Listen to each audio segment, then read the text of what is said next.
Howdy, howdy, howdy, howdy. The champ is here. What's going on, people? Great to be with you guys on my favorite day of the week, Monday morning. Thank you so much for hanging in there with us. Today we're going to talk about telling people your idea. Now, I know a lot of people are terrified of telling people about their ideas. Maybe you have a company already and you're thinking about changing something up, and how you're terrified to do that. And I'm going to tell you today why you probably shouldn't be as worried with it about telling people your ideas. Instead, you can use it as a way to actually win, or in this case, not lose.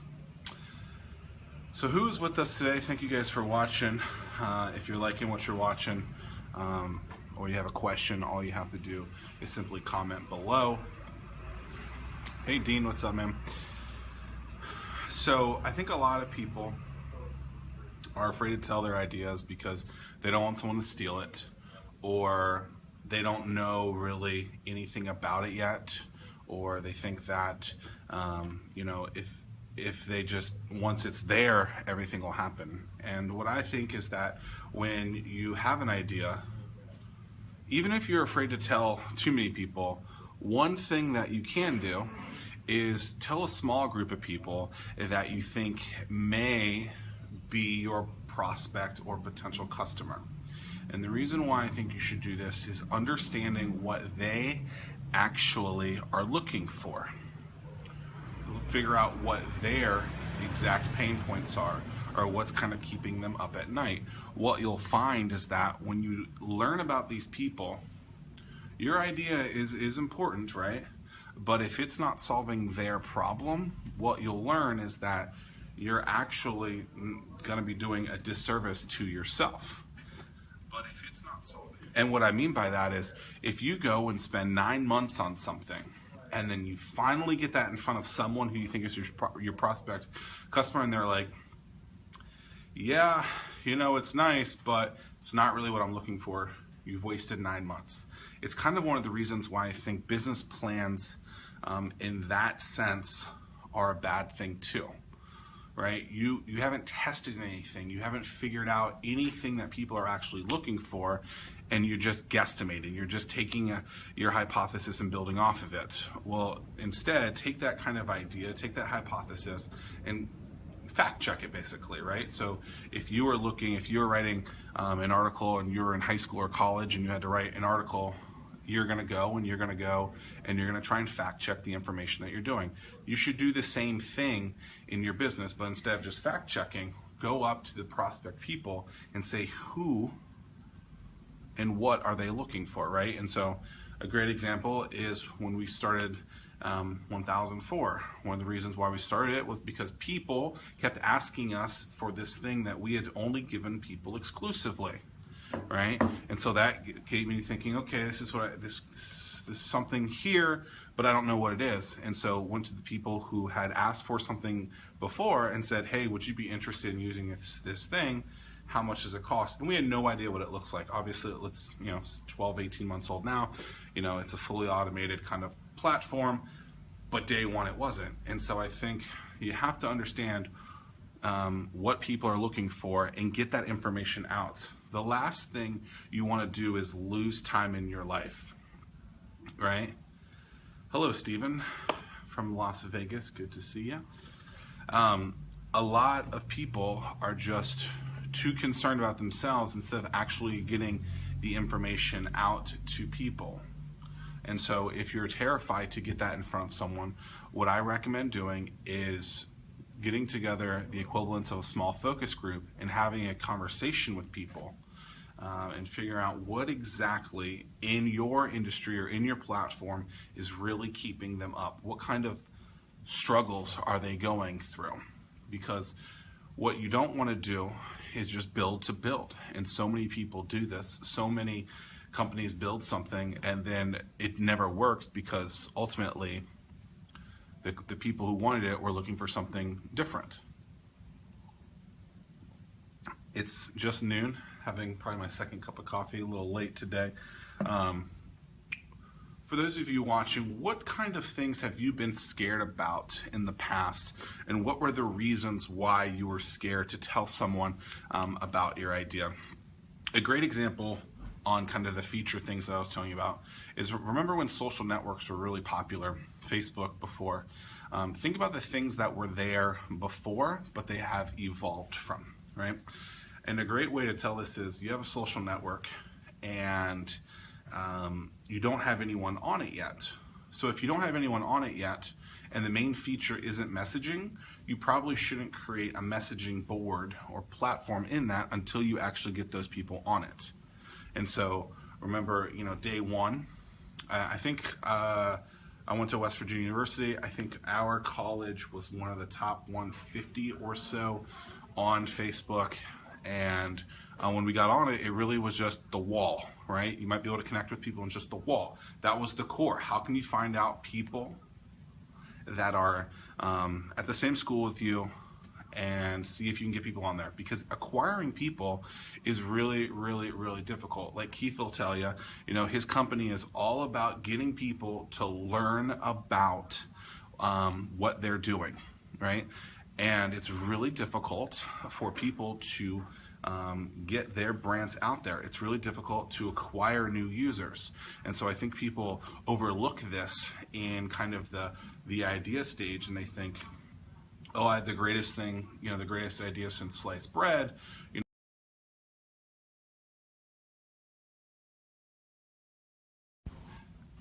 This is as good as spaghetti and meatballs, but the problem is you could have this great thing, but if you can't get it in front of someone, likely that thing will never, and look, let's be honest, these things never go viral the way that you want to. So instead you have to have a strategy on how you're going to get this in front of people. And if you're too afraid to get that product in front of someone, that service, your idea in front of someone, it's likely never to take off. And so by finding a few people, not your mom or your brother or your dad or family members, but people that are likely to be your customer, you can find these in a plethora of different places. Find these people. You could do this on Facebook groups. You could do this finding people searching on Twitter in your industry and kind of put together a list and say, hey, I'm working on this project. I'd love to talk with you about some of your pain points. 9 times out of 10, if you reach out to a bunch of people, a couple of them are going to say yes. And you're going to tell them what, you're going to learn from them what their big problems are, what they're looking for, and you're probably going to find early adopters too. And what you'll find is those people end up becoming your early stage champions. And by taking those early stage champions and growing with them over time, you're going to establish a good initial user base that's going to do the things that you want people to do, right? You want people to like your post, right? Like right now, I want you guys to like this video. I want you to comment if you have a question, right? I want you to then share this information. All of those things, they don't happen if you don't find people that are going to follow along and do this thing with you. And I think a lot of times people underestimate what those things can do, right? And let's just think of the network effect, right? So my network is 10 people, let's say, right? So I only have 10 people that I am able to communicate with. But of those 10, if those 10 tell their 10, and then those 10 tell their 10, you get something like you just saw with this Kohl's video the other day, where it's a Chewbacca mask and it's been shared some millions of times, right? You can't do that without the network effect of these things to happen. And you have to have one person once. If you guys are bored and have 3 minutes of your time later today, go and search the #1 TED Talk. It's 3 minutes long. And all the whole premise of it, it's a guy on a mountain, I think in Colorado, and he, there's one guy dancing, right? He's dancing, he's like, woo, and then another, and he's the leader. But then the leader needs a follower, right? And then after the follower, everyone flocks to it. We've talked about this a lot. It's seeding the tip jar, right? And if you don't seed the tip jar, no one's going to jump on and be a part of it. People are terrified to be the first. But once there's a crew or an army of people, they're willing to get there. They're willing to jump on more, right? Hey, Tracy. Hey, Maggie. How are you? Think of it like this. How many Kickstarter campaigns have you been to where you saw the number at 0 and then you decided, I'm not going to look at this anymore because it's not exciting and popular? But if you see something that has a number that's maybe 25 or 50% of the projection of what they want, you look at that a little deeper and you may or may not decide to actually fund that thing as well. And so I think a lot of people are terrified of actually getting that thing in front of people and then have zero strategy. So that's number one. Don't be afraid to get in front of people because you can learn from it. If you can realize that within just a couple of minutes or just a couple of days that you didn't have to waste your time on something because you vetted it and you realize that it wasn't the thing that people are looking for, but you can move on and learn from that, that's a winning thing. That's like when we did Start Norfolk, why it was so good, because people in 3 days could figure out if something actually had any kind of verification or validation to what their ideas are. And the real key is to get that information out so that you can learn what people actually are going through. 1004.com, I was solving, and Hatch, I'm solving my own problem. But if I can't find someone else that needs it, then I'm SOL, right? You have to find other people that actually are looking for that thing too. And to go even deeper on that, there's only one real way to understand if something is actually verified. I think a lot of people think that a conversion is just someone liking this post. This is not just that. You have to get cold hard cash to actually understand how important or how verified that thing is. How often have you told someone, hey, I'm going to build this thing? And they say, when you put it together, I'm going to buy it. Then you put it together and you say, hey, it's here for you to buy. And guess what? They don't buy, right? And so what can you do to make sure that actually gets shared? Because the last thing that you want to do is to create something, have someone tell you that they're going to pay for it, and then not actually do it. And so that's why I think the whole crowdfunding thing is so important. That's why I think why it's important is because you're actually getting real cash from people. You're not just sitting there and saying, oh, this is here. People are making the investment. Now, whether or not they get it or not, that's ultimately up to the rest of the campaign and how much you're hustling. But they're investing that capital into it. And what I don't want you guys to do is to think that someone is telling you the truth. Here's why. Hey, Jeremy. Hey, Dave. Because they're lying. A lot of times they're lying. A lot of people will say, yes, I'm going to buy this when it comes out because it's easier for them to do it, right? But it's harder for them to pull out the wallet and give you cash. Why? Because if they want to really, then they actually have to sit there and say, do I value this, right? So I have $4 right now. That's all I can invest into something if that's all that's in my pocket. And so if your product costs $5 and they only have $4, you're not going to get that. So you have to learn to actually ask for the cash. And a lot of people are terrified to ask for that, and they wonder why the business went under. The business went under because they didn't make money, right? And you have to understand that a conversion is one thing and one thing only. Ultimately, you're trying to win something, and it's this. It would look better if it was hundreds though, but I only carry a little bit of money, and that's for certain times when someone asks me for a couple of dollars, typically someone that's homeless, and I give them a couple of dollars. Otherwise, I use plastic. But getting someone to make that transaction is the difficult part. And if you cannot get them to buy in and actually convert, then you have to learn from that and figure out exactly what they're looking for. So of those of you guys that are watching, what kind of scenarios have you gone through that you thought you were getting closer down because someone said, hey, you know, when this thing happens, I will do this.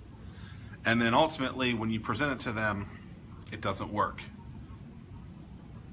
My guess is a lot of you, right? Ultimately, it's not that people are bad. It's not that, ill intent. It's that it's hard for people to always be in prime time the way that you want them to be in prime time. And what I mean by that is, maybe you're trying to get people to spend money. What is it, the 22nd, 23rd, 24th, something like that? Maybe those dates are more prime than the 1st of the month and the 15th of the month, because people on the 1st of the month are likely paying their mortgage or something like that. And maybe the second paycheck of the month they're paying, their car bill.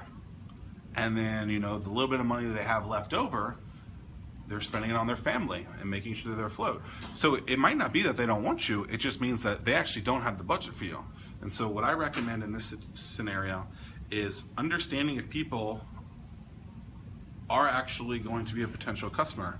If you're in the proposal game, you have to put together a proposal, and you don't know someone's budget and they don't know their budget, what is the likelihood of them, even when you presented them a proposal for $5, them saying, oh, this is bigger than we thought it was? It's because you didn't know their budget, they didn't know their budget, and ultimately it doesn't matter if you priced it at $5 or $5 million, they didn't know and they weren't anticipating. And so I think it's really important for people to understand that if you're in the proposal world, understanding what people actually can provide financially towards something. Then you have to figure out that game in there. And so I know a lot of you guys are saying, well, I don't have a product, I'm selling a service. But you have to understand that in the service game, do you even have a budget to do this thing? How often do you go to get your oil change and they say, well, also we think you should do X, Y, and Z, right? That's their upsell trying to sell to you, but if financially you can't afford that right now, you're gonna pass on that, right? It's the same thing as if you're a business looking to get a website redone and you have $400 to do it, but the company that likes to do it, it starts out at $7,000. You have to understand where people are and what they can actually get out of it. And you also have to value yourself, right? If you have a good product, a good service, a good company, and people need to pay you to do that, obviously, hopefully, then you need to know and you need to stick to that number so that you can get that business. Thanks for the like. Because ultimately, I think a lot of people, number one, they don't tell people their ideas. Number two, once they tell them their idea, they don't understand what information they're actually getting out of that. Last week, Brian had asked about surveys. And surveys are great, but you have to understand what people are actually saying in the survey. And I think a lot of times people see one thing and actually get something different. But it's a secret, Zach. Nick, I get it, right? Telling people things is afraid. But 99.9% repeating of the time, it's not that unique. They just think it's unique and believe that at a certain time, everything will just be fine, right? And so you have to understand that this game is difficult. This game of business does take time and relationships. I'm sitting here, in year 5 or 6 in my recent business career, and every single one of those moments is getting me closer to this ultimate big moment, which ultimately, hopefully, is owning an amusement park, right? Technically, I own shares in Cedar Fair, but I want to be, the owner or the majority owner of an amusement park. I have an idea how much money that's going to cost. Now, if that's like a big boy, like a Busch Gardens or a Cedar Point, or if I want to do like a smaller one, I know there's a range there, but I know how much money that's going to cost, and I'm not there yet, and I need to, fight for it to get there. And so, if you if you do a survey, you're asking someone, or you're taking this kind of a focus group effect, like I'm saying, you have to really understand what is painful for people, right? In Nick's case, right, people don't have gear to rent or to buy. People don't have photography gear to buy, but they need it, and they don't want to spend thousands of dollars of doing it. And so Nick creates a company that rents people that gear on demand. You know, oh, I need a new light this weekend. I need a new lens. I need this thing, and so I need these additional resources for my gear, or I need a second person, so they need an entire camera setup. Instead of having to go and borrow it from someone and having to deal with that, which obviously could be a struggle, or two, investing that capital in something that you might only need once, Nick says, you know, buy it from us, rent it from us, so that you don't have to go and invest in that capital that way. Yes, you might lose a little bit of money on the margin standpoint, but you're not investing in something that you don't necessarily need. And in this case, you might only need that camera once, so why would you want to buy that new thing? You know, let's say you buy a $5,000 camera and you only make $6,000 on the gig. You only made $1,000, but if you rented it from him for a couple $100, you're going to make a significantly higher profit. So I think it's really understanding and analyzing what you're getting and understanding how you can proceed with that. I also believe that you cannot ask one person their thoughts and that be a good enough answer. You need to get significantly more than one people. I would guess or say that you should get at least 10 people first. All right, if you guys have any questions, feel free to ask them.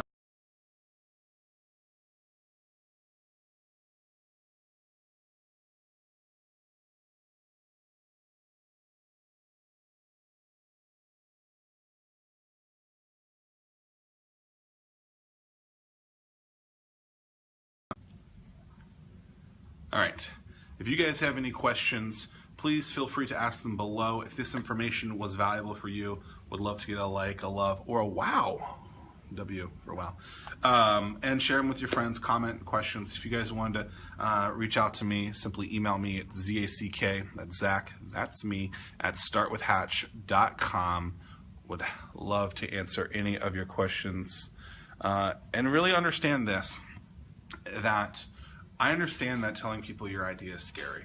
I really do. I get scared to do things all the time.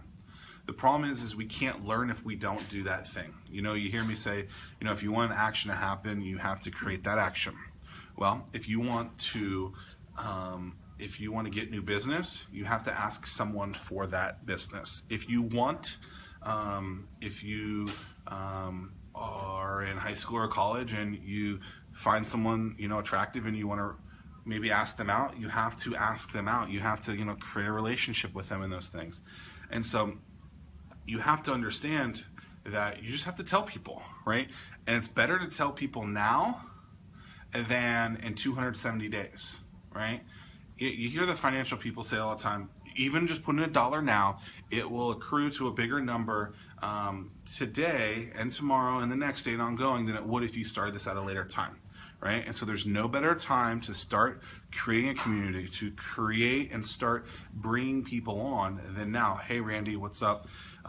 Because if you wait and wait and wait and wait, it's more time that you're losing in that community and those followers and those champions that you're losing instead of gaining. You don't have to tell them the entire world what you're doing or the exact specifics of something, but you want to let people know that, hey, I'm building a product which is going to be a financial tool for, you know, retail businesses. And then you want to create friends that are retailers and say, you know, what are the real pain points that you're going through? Well, I hate that I have to do I hate that I have to use this type of register. I'd rather use my cell phone. Or when I use my cell phone, I hate that, you know, the Wi-Fi does this or that. And so by really getting specific with them and learning what the real pain points are in them, you're not only creating, you know, potentially ongoing early stage customers, but you're creating relationships and hopefully people that are going to share your vision and your company over and over and over again so that they can take a little bit out of the job off of you so that you can focus on the growth of the company. Nick says, now remember, we always say these things live, so if it's bad, we say it. I think telling people who think, my dog's about to bark. I think telling people who think the idea won't work helps you have ideas of why the idea wouldn't. I think, yeah, I mean, ultimately it's going to be about how much you actually put into it. And everyone's always going to tell you either one of two things. This is the greatest thing. Oh, you just go, go, go, go, go. Or this is, I'm an actual customer, or I could be a customer, and this is why I think you should sway this way. I also think that you should really focus on only asking people that are going to be your customers, because a lot of people will give you information that will not be valuable, right? And so the same way that we talk about, we want to bring content to people that's done by people who have done it before, the same thing can be said for who you talk to. So if you, for example, are a male selling a men's clothing line, you wouldn't go talk to, a 6-year-old kid, or you probably wouldn't talk to a female either, unless that female was dressing the male. But you have to understand who and what to ask and why, right? And so if you're, Nick, I'm trying to give you a like, but it won't let me. If you are talking to the wrong people and getting information, you are likely going to make bad decisions. You remember me talking about the conference drop anchor. We had a little bit of information, a little bit of communication from people saying, hey, we think you should do this thing. And then when we go and do this thing, what happens? We lose. We lose a lot of money because we didn't listen to things the way that we should have. So we have to really understand what people are saying and qualifying them to make sure that they actually are going to become a customer. Hello, Susie. How are you? The reason we do that is because we don't want to waste a lot of time, right? The oldest person to ever live is what, like 120? Most people get to about 80. And so if you're in your prime for a little bit of time, you only have so many hours in the day to get to it. So you want to take that time and treat it as a value because you're never going to get it back. And so if you can really understand what people are saying and communicating to you, you're more likely to take that information and do something smart with it. For example, if this live feed was not valuable to people, and you're watching this, you likely are never going to watch it again. But if it is valuable, you're likely going to try and watch it every single time. We have a lot of repeat viewers. Why? Hopefully it's because people find this information valuable and they're looking, for answers over and over again, and they'll hopefully do the things that I want them to do. Number 1, become a customer, right? Number 2, tell other people why being a customer of Hatch is good for them. And 3, actually virally doing those things and sharing them and becoming an actual champion. Champion.